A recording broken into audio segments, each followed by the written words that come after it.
Aris dan Diki, dua pemuda ini tertangkap polisi dari Polsek Ilir Barat 1 Palembang setelah menganiaya dan membawa kabur sepeda motor milik Dimas. Salah satu tersangka dilumpuhkan polisi dengan tembakan karena berusaha lari saat proses penangkapan. Setelah diperiksa, terungkap kejahatan tersangka terjadi 10 Juli dini silam di Jalan Demang Lebar Daun.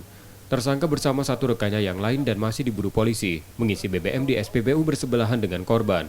Tersinggung karena korban terus melihat mereka, tersangka menunggu korban di depan di SPBU lalu mengejar korban dan menendang sepeda motornya hingga jatuh.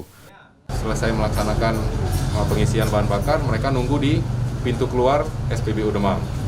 Selanjutnya, pada saat korban akan keluar, dipepet, karena dipepet oleng, terjatuh, dan mereka langsung